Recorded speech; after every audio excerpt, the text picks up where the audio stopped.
વડોદરા બોટકાંડના વધુ 3 આરોપીને કોર્ટમાં રજૂ કરાયા. વત્સલ શાહ, નૂતન શાહ અને વૈશાખી શાહને રજૂ કરાયા. વત્સલ શાહના 6 દિવસના રિમાન્ડ મંજૂર કરાયા છે. નૂતન અને વૈશાખી શાહના 4 દિવસના રિમાન્ડ મંજૂર કરાયા.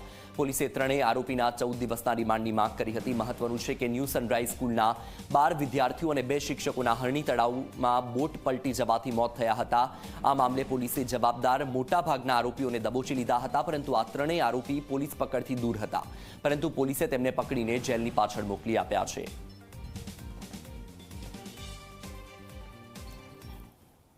નામદાર કોર્ટની અંદર તમામ પાસાઓની રજૂઆત પછીથી વત્સલ્ય શાહ, જે આ ગુનાના કામનો મુખ્ય સૂત્રધાર છે, કેવી રીતે કોટિયા પ્રોજેક્ટ મેળવ્યો અને એને કેવી રીતે ચલાવવાનો, કઈ કાળજી રાખવાની, કેટલા સેફટીના સાધનો રાખવાના, એ તમામ પ્રકારમાં ગુનાહિત બેદરકારી રાખનાર મુખ્ય ભાગીદાર તરીકે છે. તેને નામદાર કોર્ટે તારીખ 21/2/2024ના સાંજના 5 વાગ્યા સુધીના રિમાન્ડ આપ્યા છે અને એને મધર અને એની સિસ્ટરને નામદાર કોર્ટે 19/2/2024 સુધીના રિમાન્ડ આપ્યા છે.